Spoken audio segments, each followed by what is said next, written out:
In 2023, Maricopa County recorded 645 heat-related deaths, the highest number ever counted there. That is not a projection. That is not a computer model running a hypothetical simulation of the middle of the century. That is a final, cold tally of human beings who did not survive a summer in a place that has always known how to be hot. 645 souls. To put that in perspective, that is more than the total death toll of many major natural disasters that dominated global news cycles for weeks. If an airliner crashed in the middle of Phoenix and killed 645 people, there would be national days of mourning, federal investigations, live international broadcasts, and monument dedications. Emergency response systems would be torn down and rebuilt from scratch. And here is the part that should stop you cold. There were no sirens echoing through the canyons, no collapsing bridges or twisted metal, no plume of black smoke rising on the horizon that you could point a telephoto camera at and put on the evening news as the exact second the disaster arrived. The heat simply came. It settled over the Salt River Valley like a thick, invisible wool blanket. It baked the sidewalks during the day. It held the buildings in an oven like grip through the night. And by the time public health officials sat down with death certificates months later to count the fallout, hundreds of people were quietly gone. That is the insidious thing about this specific kind of catastrophe. It refuses to announce itself. A hurricane arrives with a name, a category rating, a swirl of satellite imagery, and radar loops showing a terrifying wall of wind and rain barreling toward the coast. A wildfire has a towering pyrocumulus cloud and a line of crimson glow that you can see from 30 miles away on the interstate. A tornado leaves a path of splintered wood that tells an unmistakable story of immediate, violent destruction. Extreme heat has none of that visual drama. Extreme heat has a simple 2 or 3 digit temperature reading on your phone screen, a number that most residents of the desert Southwest scroll right past every single day, because a hot day in Phoenix, Arizona, is quite literally the least surprising thing in the physical world. So when the National Weather Service station at Sky Harbor International Airport issues an extreme heat warning for Metro Phoenix, it looks like nothing out of the ordinary. It reads like administrative friction. A bright yellow banner at the top of a weather app. A push notification that chirps on your desk and gets swiped away while you're packing lunches or rushing the kids out the door for summer school. It carries all the narrative urgency of an alternate side parking reminder or a software update notification. But that small, routine-looking warning sits directly on top of an accumulating body count.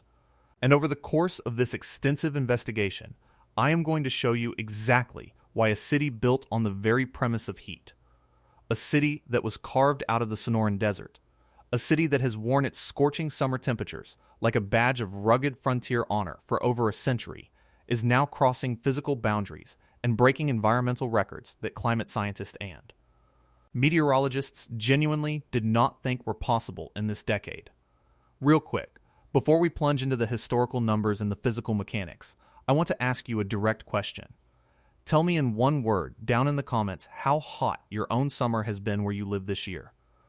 Just one word. Brutal, endless, unprecedented, suffocating. Whatever fits your exact experience. I read through every single one of these replies, and hearing what you are experiencing on the ground genuinely helps shape how we research and structure these deep dives. And one more thing, because it directly keeps this work alive. A huge percentage of people who watch these deep dives stick around for 40 or 50 minutes, nod along with the analysis, and then simply forget to hit that subscribe button before they move on. I get it. When you are immersed in a long video, subscribing is the last thing on your mind. But our channel relies entirely on long-form engagement, and right now our subscriber conversion rate is sitting lower than it needs to be. Subscribing costs you nothing, but to us it is the single metric that determines whether we can spend 3 weeks researching and writing an exhaustive documentary-grade script like this one, or whether we have to pivot to quick, superficial content. So if you get genuine value out of the first few minutes of this analysis, take 1 second to click subscribe. It makes an enormous difference, and it keeps these long-form investigations coming. All right, Let's begin. To truly comprehend why 645 heat attributable deaths in a single county within a single calendar year represents an existential inflection point rather than a momentary statistical fluke, you have to first understand what normal used to mean in the Salt River Valley. You have to trace the deep historical baseline of the region. Because the physical ground under this entire metropolitan area has been quietly, relentlessly shifting for more than half a century. Let's go back in time to the decades prior to 1990. In that era, the mid to late 20th century, the climate profile of Phoenix was severe by national standards, but it operated within highly predictable, bounded parameters. During those decades, Phoenix averaged roughly 13 days per year where the official temperature at Sky Harbor reached or exceeded 110 degrees Fahrenheit or 43.3 degrees Celsius. 13 days. That was the foundational thermal baseline around which the entire modern infrastructure of the city was conceptualized, engineered, and constructed. 13 days meant a 2-week window, usually concentrated in late June or early July, where the ambient atmosphere transformed into an active environmental hazard. It was a brief, intense burst of extreme desert weather that the community could brace for, endure, and clear out of. It was 13 days when the asphalt reached temperatures capable of inflicting contact burns, when hospital emergency departments prepared for a minor uptick in heat exhaustion, and when vulnerable populations, the elderly, the chronically ill, outdoor workers, and the unhoused, required focused community monitoring. 13 days a year. Hold that number in your mind as the historical anchor of this entire region. Now, let's step forward through time into the modern observational era. Consider the official 30-year climate normal period, calculated by the National Oceanic and Atmospheric Administration spanning from 1991 to 2020. This standard 30-year window is what scientists, urban planners, agriculturalists, and civil engineers use to define what typical weather actually looks like for a given geographic location. During that updated 30-year window, the average number of 110-degree days per year in Phoenix did not stay at 13. It did not drift up by a tiny, negligible fraction of a degree. It surged upward to roughly 21 days per year. Stop and analyze what that transition actually represents in terms of environmental exposure. That is not merely a few hot afternoons scattered across a calendar. That is not just a particularly uncomfortable heat wave in the middle of July. That is a permanent structural redefinition of the atmospheric baseline itself. The statistical baseline shifted from 13 dangerous days to 21 dangerous days per year. And because that shift occurred incrementally over a period of 30 years, the population living through it experienced it as a slow, ambient warm-up rather than a sudden crisis. That shift added 8 additional days every single year where the air temperature crosses directly into a range known to strain human physiology and overwhelm cooling systems. 8 extra days of lethal potential that were quietly, imperceptibly folded into the public's definition of ordinary summer weather. That word, ordinary, is carrying a massive, dangerous amount of psychological weight in this region. Because when 8 additional high-hazard days get absorbed into what a city considers a standard summer, the inherent danger of those days ceases to register as a crisis. It stops triggering an emergency response. It becomes routine. It feels like just another Tuesday in July. And that psychological adaptation is the core mechanism of the trap.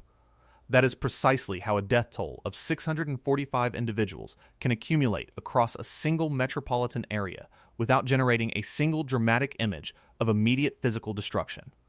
When extreme environmental hazards become baseline expectations, the public alarm system stops sounding. The alarm doesn't shut off because the underlying threat has been mitigated or neutralized. It shuts off because the threat has faded into the background noise of everyday life. To truly appreciate this dynamic, picture 2 distinct versions of the exact same city operating 40 years apart. First, picture the Phoenix of 1985. In 1985, when the thermometer approached 110 degrees, it was a relatively rare event. The city experienced it approximately 13 times a year. The local news media treated it as a major weather story.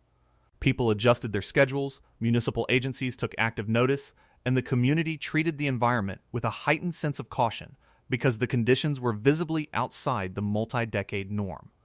Now, picture the Phoenix of the present day.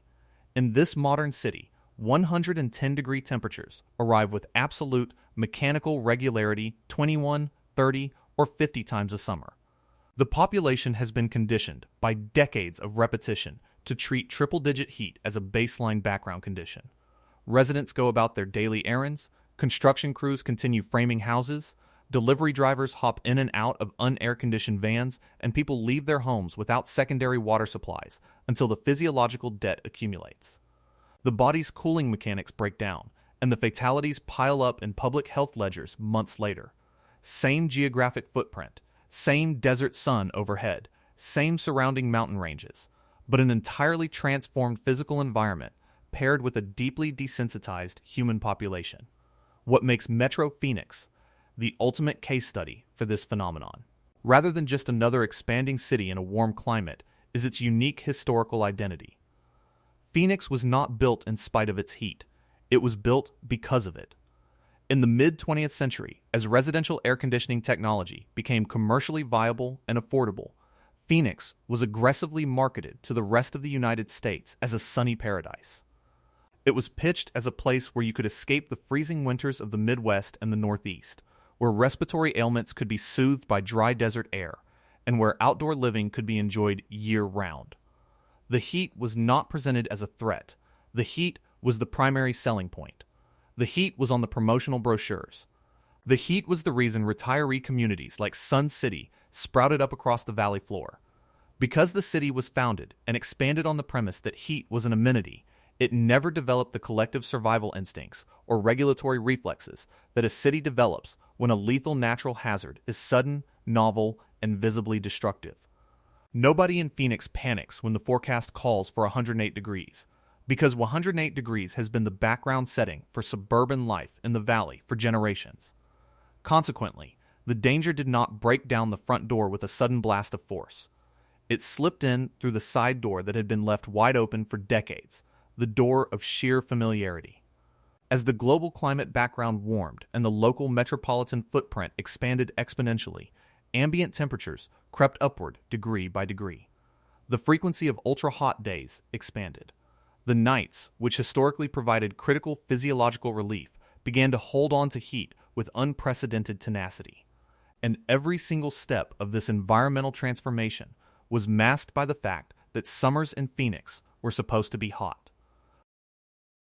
This is precisely why minor operational details, like the phrasing of a weather bulletin, carry such profound significance in climate epidemiology.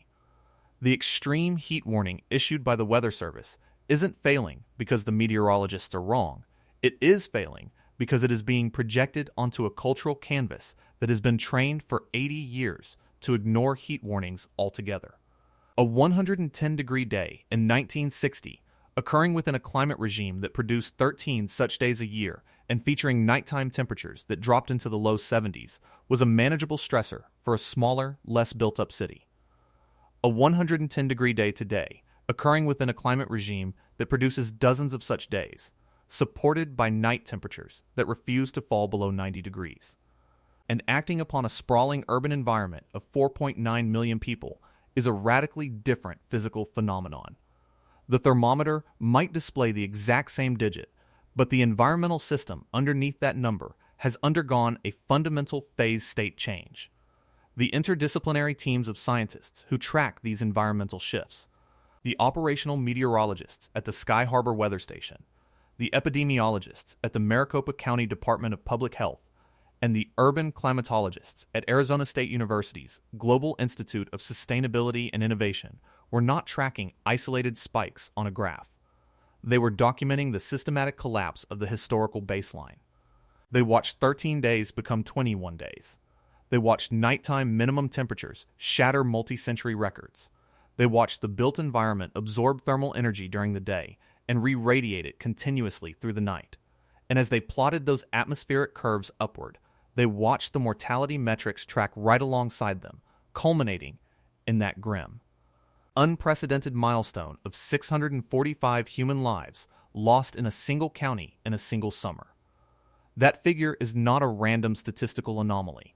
It is the mathematical result of a shifting physical baseline colliding directly with an urban population that was culturally conditioned to treat lethal environmental stress as nothing more than ordinary weather.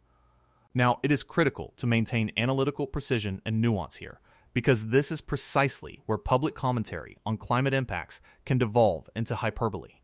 Metro Phoenix has not transformed into an uninhabitable post-apocalyptic wasteland where citizens collapse instantly upon stepping outdoors. The vast majority of the nearly 5 million residents of the valley navigate the summer months successfully. They drive in air-conditioned vehicles from air-conditioned homes to air-conditioned offices. They swim in suburban pools, shop in climate-controlled malls, and carry on with modern American life. The city functions. The power grid, despite immense stress, continues to keep the lights on. The water flows when you turn the tap. That functional surface is precisely what makes this crisis so difficult to visualize and address. The disaster is statistical, structural, and socioeconomic. It hides within the aggregate numbers. It does not manifest as a sudden, visible collapse of civil order. It manifests as a slow, relentless, daily attrition that hits the most exposed. Economically fragile and medically vulnerable members of the community, while the rest of the city drives past at 65 miles per hour, with the climate control set to 72 degrees. To understand why prolonged heat kills human beings with such quiet, systematic efficiency, we have to move past simple ambient temperature readings and examine the exact biophysical mechanisms that govern human thermoregulation. The human body is, at its core, a complex biochemical heat engine. All of your internal cellular processes, metabolism, enzymatic reactions, organ function, muscular contraction, generate heat as a continuous byproduct. To maintain life, your core internal body temperature must be kept within an astonishingly narrow operational window, centered tightly around 98.6 degrees Fahrenheit or 37 degrees Celsius. If your core body temperature drifts upward by even a few degrees, crossing above 104 degrees Fahrenheit or 40 degrees Celsius, you enter the clinical territory of heat stroke. At this threshold, the delicate physical structure of proteins within your cells begins to denature. Cellular membranes become permeable and leak. The vascular system experiences widespread inflammation, blood clotting cascades break down, organs suffer ischemic damage, and the brain's central nervous system begins to fail. Without immediate, aggressive external cooling, cellular death cascades through the body's major organ systems within hours. To prevent this fatal thermal overload, the human body relies on 4 primary physical mechanisms to shed excess heat into its surrounding environment: conduction, convection, radiation, and evaporation. Conduction occurs when your skin comes into direct physical contact with a cooler surface. Convection occurs when cooler air or liquid flows across your skin, carrying heat energy away. Radiation occurs when your body emits infrared thermal energy directly into a cooler surrounding environment. Notice the common requirement for all 3 of these mechanisms. They only work if the surrounding environment is cooler than your body. When the ambient air temperature crosses above 98.6 degrees Fahrenheit, the thermal gradient completely reverses. Conduction, convection, and radiation cease to function as cooling mechanisms. Instead, they begin operating in reverse. Heat energy flows from the ambient environment into your body. The hot air blowing across your skin acts like a convection oven, actively driving your core temperature higher. At that critical physical junction, your body is left with precisely one remaining mechanism to dump internal heat: the evaporation of sweat. Your autonomic nervous system triggers millions of eccrine sweat glands embedded in your skin to secrete a liquid composed primarily of water and electrolytes. As that liquid transforms from a liquid state into a gaseous state, it absorbs a massive amount of thermal energy from your skin, a physical property known as the latent heat of vaporization. This process cools the capillary blood networks running just beneath the surface of your skin, which is then pumped back to your core to lower your internal temperature. It is an extraordinarily efficient physiological engine refined over millions of years of human evolution. But like any mechanical or biological system, it operates under hard physical constraints. This brings us to one of the most critical metrics in modern atmospheric and health sciences, the wet bulb temperature. To understand wet bulb temperature without getting bogged down in meteorological jargon, perform a simple mental experiment.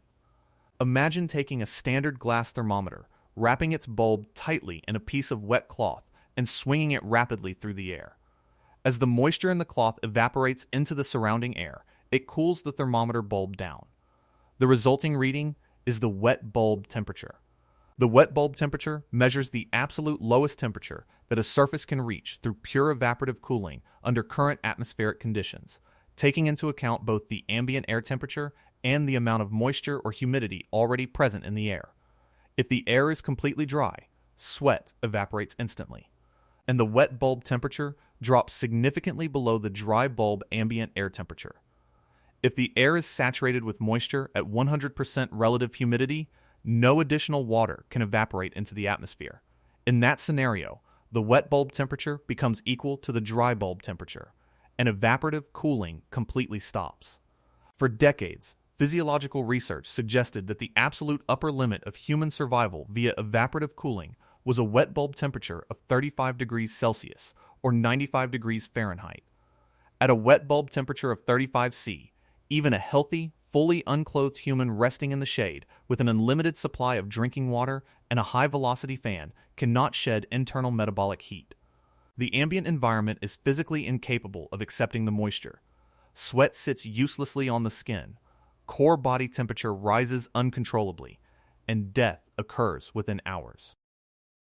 Recent empirical studies conducted at Penn State University's Knoll Laboratory have revealed that the true physiological limit for healthy young adults is actually significantly lower than previously assumed, sitting closer to a wet bulb temperature of 31 C to 32 C, or 87.8 F to 89.6 F, even under conditions of light activity. For older adults or individuals with underlying cardiovascular conditions, the lethal wet bulb threshold drops even lower. Now, let's contextualize this biophysical reality within the specific geography of Metro Phoenix and the Sonoran Desert. Because Phoenix is situated in a low-elevation hyper-arid desert basin, its relative humidity during the early summer months drops into the single digits. As a result, its raw wet bulb temperatures rarely approach that absolute physical limit of 31 C or 35 C during June and early July. The air is so dry that sweat evaporates almost instantaneously.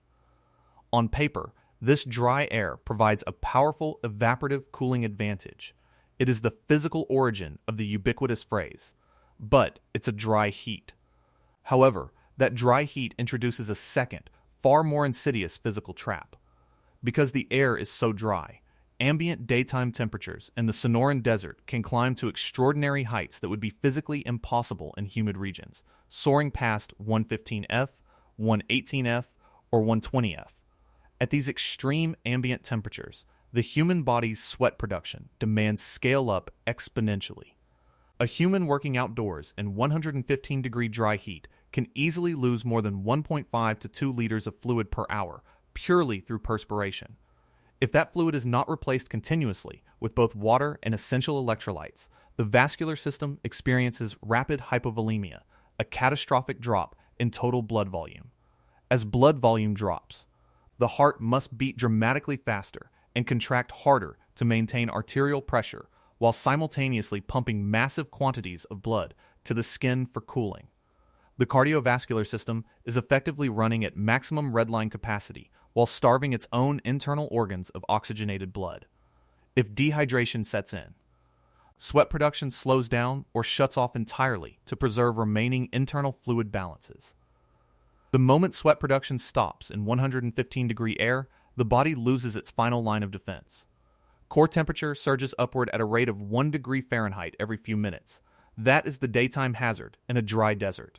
But the true, lethal trap of modern Metro Phoenix occurs after the sun goes down, and it is driven by a massive, man-made environmental transformation known as the urban heat island effect. Over the past 70 years, the Maricopa County urban footprint has expanded from a modest cluster of agricultural communities surrounded by open Sonoran Desert into an unbroken 9.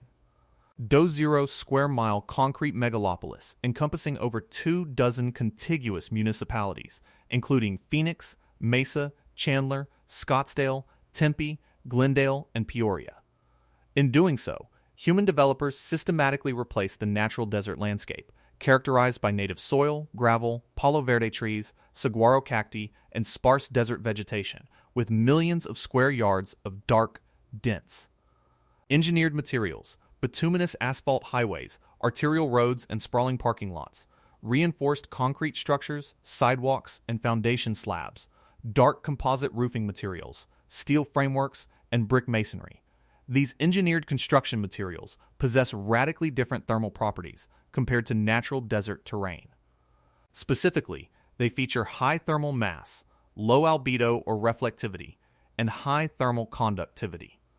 During the long summer days, as the Sonoran sun beats down from an unclouded sky, these dark urban surfaces absorb immense quantities of shortwave solar radiation. Asphalt parking lots and roadways in Phoenix regularly reach daytime surface temperatures of 160F to 180F, hot enough to fry an egg instantly, cause full-thickness second and third-degree skin burns upon contact within 2 seconds, and radiates severe heat back into the immediate boundary layer of air. In an undisturbed natural desert ecosystem, the ground also gets hot during the day.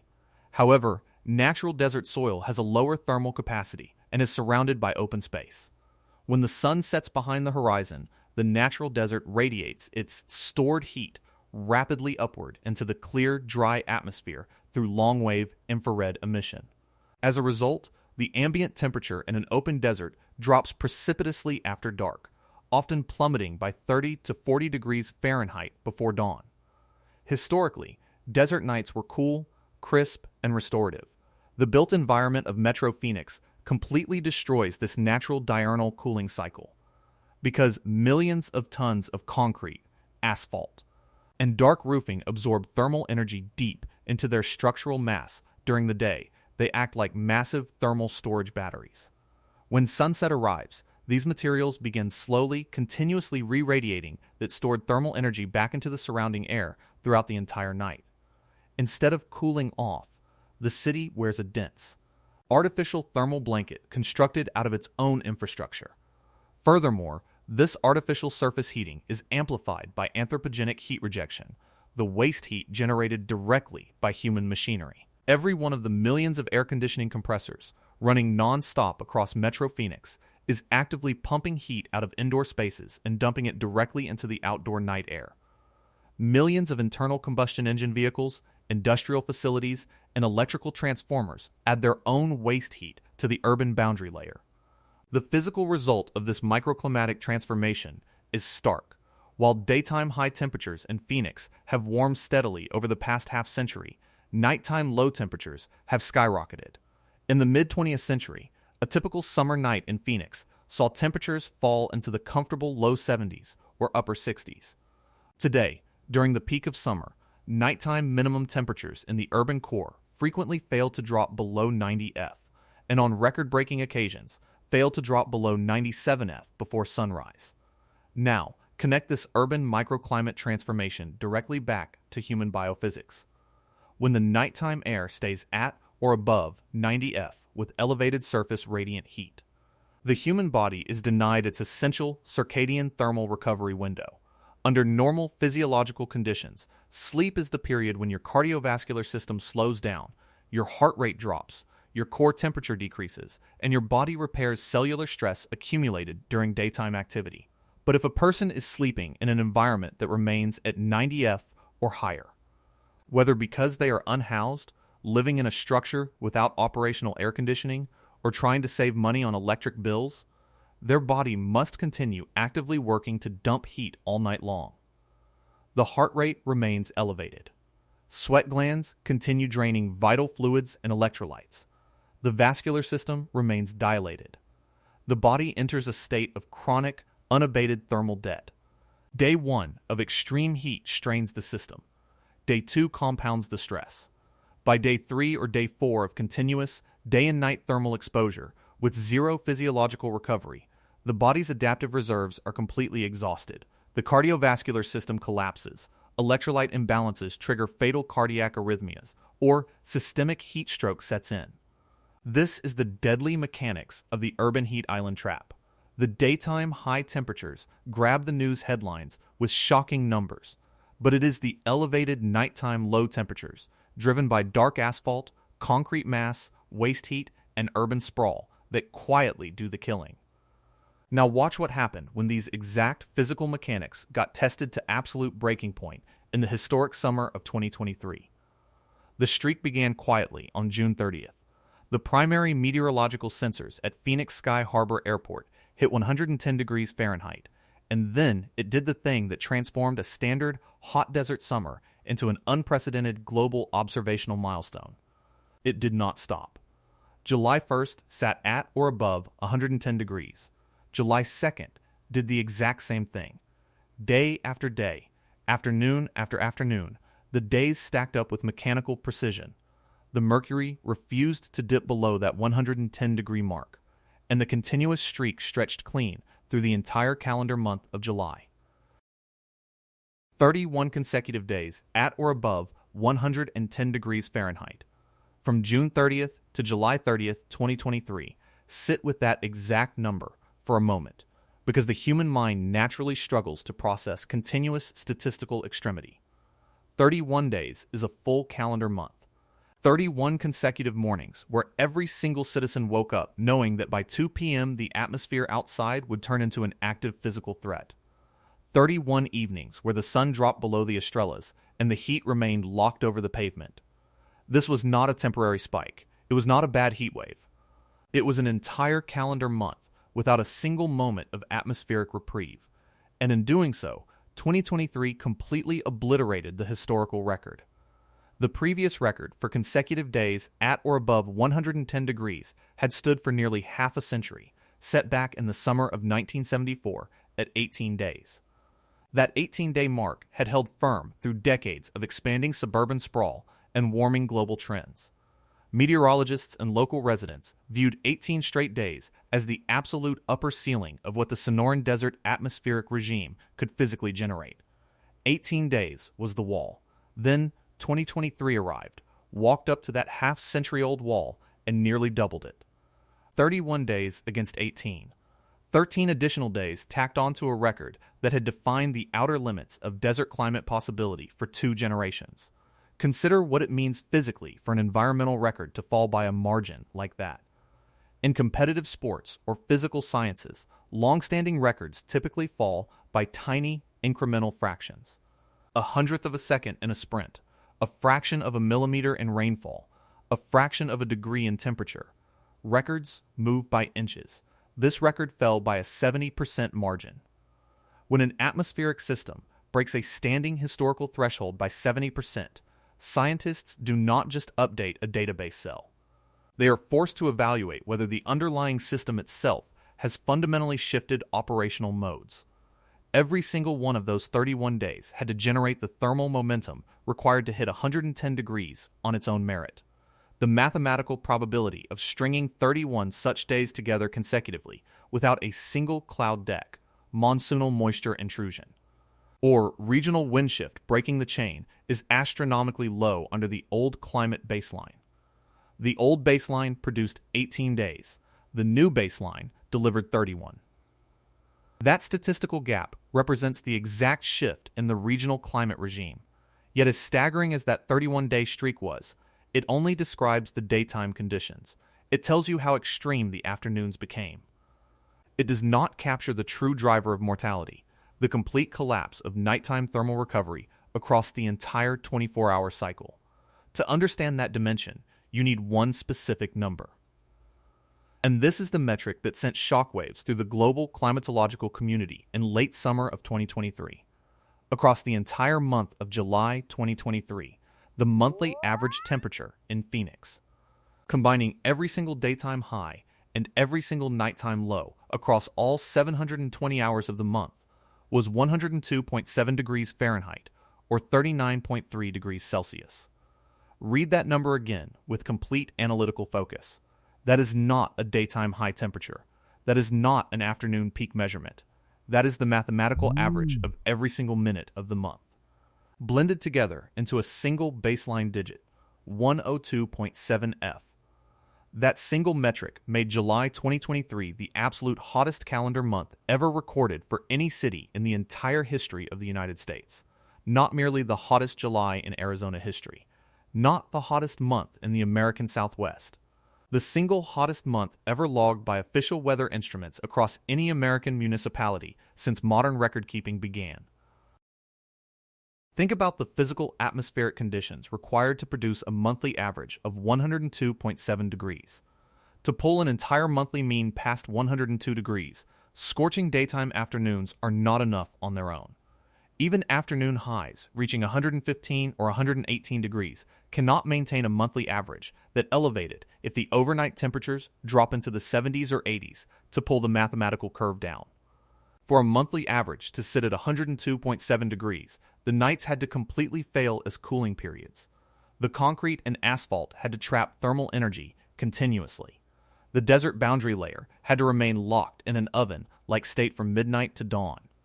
During July 2023, Phoenix set a record with 16 nights where the minimum overnight temperature never dropped below 90 degrees Fahrenheit. On July 19th, the official overnight low temperature was 97 degrees Fahrenheit. That means at 5:00 a.m., in total darkness, before the sun had even crested the eastern horizon, the air outside was nearly equal to human body temperature. That is where the physiological toll was exacted. Not just during the high-profile 115-degree afternoons, but during the endless 95-degree dark hours when human cardiovascular systems were desperately seeking a thermal reset that the built environment refused to provide. If 2023 demonstrated the terrifying peak of atmospheric intensity, then the summer of 2024 provided something arguably more ominous: a masterclass in relentless environmental endurance. If 2023 was the sudden sharp fever that spiked and broke records for severity, 2024 was the long grinding marathon that refused to let the city breathe. It was the year the heat simply arrived early, unpacked its bags, and refused to leave for nearly 4 solid months. Start with one number that redefines what a desert summer looks like: 113. That is the number of consecutive days in 2024 where the official temperature at Phoenix Sky Harbor sat at or above 100 degrees Fahrenheit. 113 straight days. The streak initiated on May 27th in late spring and ran completely unbroken through June, through July, through August, and deep into autumn, finally snapping on September 17th. 113 straight days. Try to conceptualize that duration within the rhythm of human life. A student could finish their spring semester of school inside that streak, go through an entire summer break, witness the 4th of July, watch August turn into September, start a brand new school year, and still be living inside the exact same unbroken run of 100-degree heat. Major life events, weddings, vacations, family road trips, surgeries, home sales, all occurred continuously inside an environment that never once dropped below triple digits during the day for nearly 4 calendar months.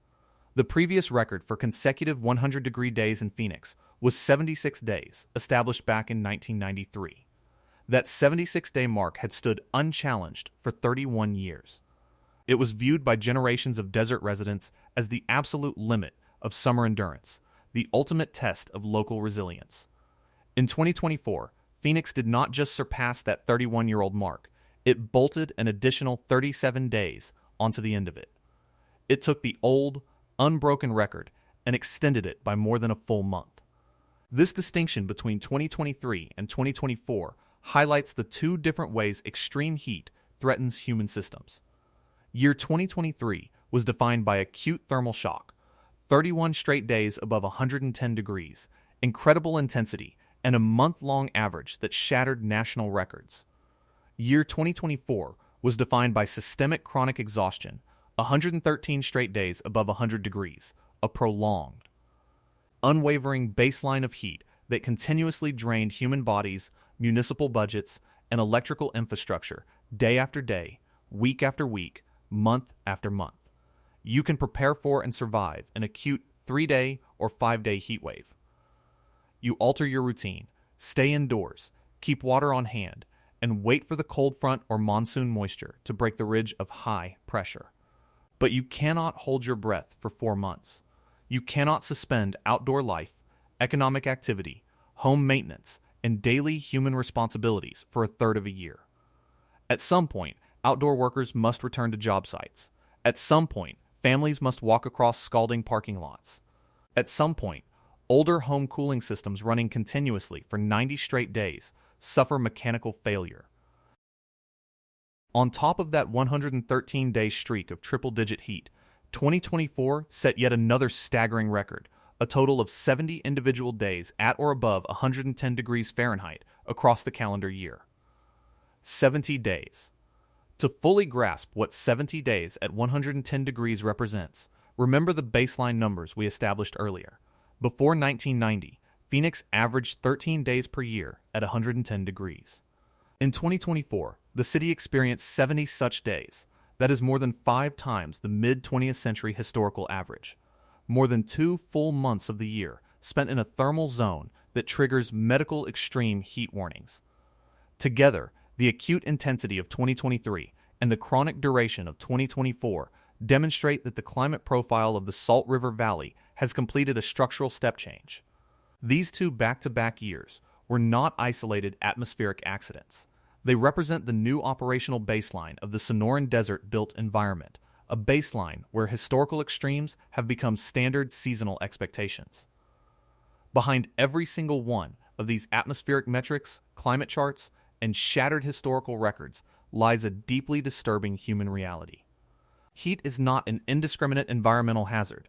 It is a forensic, selective killer that locates every single structural fault line, socioeconomic divide, and biological vulnerability within an urban society. When public health officials from the Maricopa County Department of Public Health released their finalized, comprehensive epidemiological mortality report for the record-breaking 2023 season, the raw data mapped directly onto existing social and economic inequities across the valley. Out of the 645 confirmed heat-related fatalities in 2023, over 70% occurred in outdoor environments. And nearly half of all total heat fatalities, approximately 45%, were individuals experiencing unsheltered homelessness. When you correlate those public health statistics back to the physical mechanics of the urban heat island effect, the lethal trajectory becomes painfully clear. For a person living without permanent shelter in downtown Phoenix, the urban environment presents a continuous 24-hour thermal hazard. During the day, they are exposed to direct shortwave solar radiation and ground surface temperatures exceeding 150 degrees. At night, as dark asphalt roads, concrete sidewalks, and commercial buildings re-radiate trapped heat into the boundary layer, the ambient air stays at 90 or 95 degrees. Without access to continuous climate control, clean drinking water, or cold storage for physiological recovery, unsheltered individuals remain in a state of permanent, compounding heat strain. Sweat production drains bodily fluids, blood volume drops, cardiac stress accumulates without a single hour of rest, and within 48 to 72 hours, the body succumbs to heat exhaustion, hyperthermia, or cardiovascular collapse. However, the remaining 30% of heat-related fatalities in Maricopa County occurred inside residential structures. This indoor mortality data reveals an equally tragic socio-economic reality, the phenomenon of energy poverty. In a significant majority of confirmed indoor heat deaths, public health investigators found that the residence was equipped with an operational central air conditioning unit or evaporative cooler. But the unit was turned completely off, or the home circuit breaker had been tripped and not reset, or the electricity had been disconnected due to unpaid utility bills. In Metro Phoenix, where summer electricity bills for a standard single-family home or older apartment can easily surpass several $100s per month during peak cooling periods, low-income seniors, fixed-income retirees, and economically vulnerable families are forced into perilous daily trade-offs. Residents make decisions between paying for electric power to run their cooling units or purchasing essential prescription medications, paying rent, and buying groceries. In many cases, elderly individuals living alone with diminished thermal sensation and cognitive perception set their thermostats to 85 or 90 degrees. or turn their cooling units off entirely to avoid a bill they know they cannot afford. As the indoor air temperature inside an unventilated residential box steadily climbs to 100 degrees or higher during a 115-degree afternoon, the ambient indoor environment transforms into a silent, inescapable thermal chamber. Age operates as another massive physiological risk multiplier. Older adults experience age-related declines in autonomic thermoregulatory efficiency. The density and output of eccrine sweat glands decrease. Skin blood flow response becomes blunted, and cardiovascular output reserve declines. When an elderly individual's body is subjected to sustained indoor ambient heat, the heart must work substantially harder to pump blood to the periphery for cooling. If that individual is taking common prescription medications, such as diuretics for hypertension, which accelerate dehydration, or beta blockers, which restrict heart rate increases, or anticholinergics, which suppress sweating, their biological defense mechanisms are almost entirely compromised. Occupational exposure represents another distinct zone of vulnerability across the valley. Thousands of outdoor laborers, including commercial and residential construction crews, highway paving workers, roofers, agricultural laborers, landscapers, and logistics delivery drivers, perform hard physical labor in direct sunlight during 110-degree days. Physical exertion generates massive internal metabolic heat, which combines with extreme ambient temperatures and radiant ground heat to push workers toward thermal limits. Without mandatory shaded rest breaks, active hydration protocols, and peer monitoring for early symptoms of heat illness, outdoor job sites can turn fatal within a single afternoon shift. A modern desert metropolis of nearly 5 million people is not a self-sustaining natural ecosystem. It is a complex, engineered life support system held together by energy, water, and civil infrastructure. When ambient temperatures remain above 110 degrees during the day and 90 degrees at night for extended weeks, every single structural link in that life support system is pushed toward its physical design limits. Consider the electrical grid, operated primarily by regional utilities like Arizona Public Service and the Salt River Project. As ambient air temperatures climb, demand for electrical power spikes exponentially across the metropolitan grid, driven by millions of residential, commercial, and industrial air conditioning compressors running simultaneously at maximum capacity. During peak summer afternoons, the total electrical load on the valley's grid reaches historic highs. But extreme heat creates a cruel engineering paradox. At the exact moment electrical demand reaches its absolute peak, the physical efficiency of electrical transmission and generation infrastructure suffers severe thermal degradation.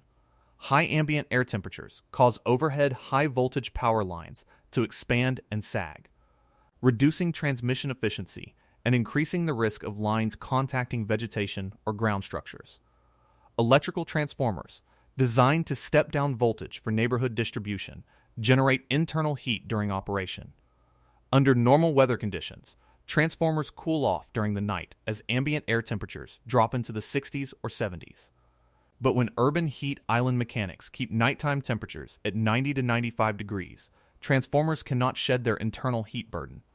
Operating continuously at elevated internal temperatures drastically accelerates insulation breakdown, leading to sudden transformer explosions, localized distribution failures, and neighborhood power outages.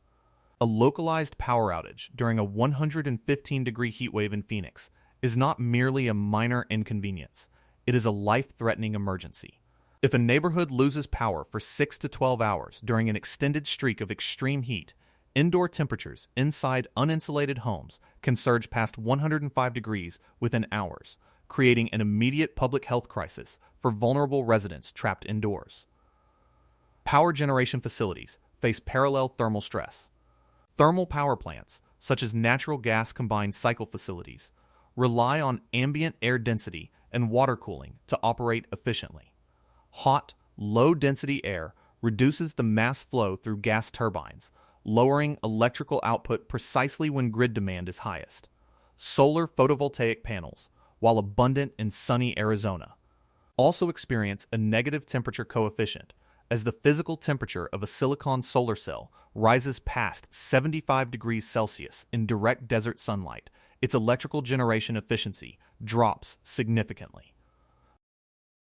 Water infrastructure faces linked challenges. Metro Phoenix relies on a massive water delivery network, including the Central Arizona Project Canal System and the Salt River Project Reservoir Network, to pump water across hundreds of miles of open desert. Elevated daytime temperatures and intense solar radiation drive immense evaporative water losses from open canals and surface reservoirs. Furthermore, municipal water treatment facilities and distribution networks must pump massive volumes of water to supply residential cooling towers, evaporative coolers, and urban irrigation systems, placing immense pressure on regional water reserves during multi-year droughts. Even physical transportation infrastructure experiences thermal deformation under Sonoran desert conditions. Standard asphalt pavement consists of mineral aggregate bound together by a petroleum-based bituminous binder. When surface temperatures reach 160F to 180F, that bituminous binder softens, causing asphalt roadways to rut, shove, and deform under the weight of heavy commercial traffic and municipal buses. Airport runways also face operational limits as ambient air temperature rises. Air density drops dramatically, requiring commercial airliners to achieve much higher ground speeds to generate necessary takeoff lift, leading to weight restrictions or grounded flights during peak afternoon hours. Faced with these escalating thermal realities, municipal leaders, urban planners, public health officials, and climate scientists across Metro Phoenix are actively designing, testing, and deploying urban adaptation and mitigation strategies to modify the valley's thermal budget. One of the primary structural initiatives is the Cool Pavements Program, spearheaded by the City of Phoenix Street Transportation Department in collaboration with scientists from Arizona State University. This initiative involves applying a specialized, water-based asphalt seal coat containing reflective mineral pigments onto existing residential streets. Traditional dark asphalt reflects only about 10% of incoming solar radiation, absorbing the remaining 90% as heat. Cool pavement coatings increase surface reflectivity, or albedo, to roughly 30 to 40%, reflecting a significantly larger portion of shortwave solar radiation back into space. Extensive empirical testing across hundreds of miles of coated residential streets in Phoenix demonstrated that cool pavement treatments reduce surface temperatures by an average of 10 to 12 degrees Fahrenheit compared to traditional asphalt during peak daytime hours. While cool pavement reduces daytime surface heat accumulation, researchers continue to evaluate its long-term impact on nighttime air temperatures and radiant heat exposure for pedestrians walking along treated corridors. Urban forestry represents another critical structural pillar in regional adaptation plans. Expanding the urban tree canopy provides direct physical shade over dark surfaces, preventing shortwave solar radiation from striking and heating asphalt, concrete, and building facades. Additionally, living trees actively cool the surrounding air through evapotranspiration, drawing soil moisture up through their roots and releasing it as water vapor through leaf stomata, consuming ambient thermal energy in the process. The City of Phoenix Tree and Shade Master Plan aims to significantly increase overall canopy coverage, prioritizing historically under-resourced, low-income neighborhoods that currently suffer from low tree canopy density and elevated heat island exposure, by planting native, drought-tolerant shade trees like Palo Verde, desert willow, and mesquite. Urban planners aim to construct shaded cool corridors that protect pedestrians and lower localized neighborhood air temperatures. Architectural and building code modifications are also playing an increasingly central role. Cool roofs, constructed with highly reflective white membranes or specialized solar reflective tiles, drastically lower heat transfer into residential and commercial structures, reducing internal cooling loads and lowering waste heat emissions from air conditioning compressors. Expanding cool building standards across municipal zoning codes helps slow down heat accumulation within newly developed suburban tracts. On the emergency management and public health front, regional agencies have fundamentally restructured their extreme heat response protocols. Recognizing that elevated nighttime temperatures represent a primary driver of mortality, Maricopa County and municipal partners established extended hour and 24/7 emergency cooling centers and hydration stations across the valley. These facilities provide climate-controlled shelter, cold drinking water, medical triage, and rest opportunities for unsheltered individuals and residents experiencing home cooling failures. Municipalities have also deployed dedicated heat relief officers and specialized outreach teams who navigate urban hotspots, distributing water, electrolyte packets, and heat illness educational materials directly to exposed individuals. Local weather forecast offices have refined their heat risk messaging, shifting from simple temperature numbers to integrated risk frameworks that highlight cumulative heat stress, nighttime recovery loss, and vulnerability factors. The fundamental challenge facing Metro Phoenix is one of scale, speed, and continuous investment. Mitigating thermal exposure across a contiguous metropolitan footprint spanning thousands of square miles requires sustained capital allocation, rigorous scientific monitoring, structural policy adjustments, and deep regional cooperation between civil engineers, health professionals, and community leaders. Phoenix is not an isolated geographical anomaly or a distant ecological footnote. It is a real-world laboratory demonstrating how rapid urban development, built environment materials, regional geography, and shifting global climate baselines intersect in real time. The progression from a historical baseline of 13 dangerous days a year to 21, the record-shattering 31-day surge of 2023, and the grueling 113-day marathon of 2024 demonstrate that climate adaptation is no longer an abstract future projection. It is an active, daily operational reality that requires structural adjustments to how we design, build, and inhabit modern desert cities. Understanding these underlying mechanics, how baseline temperatures move upward, how dark asphalt and concrete trap thermal energy through the night, how human biophysics reaches its operational limits, and how municipal infrastructure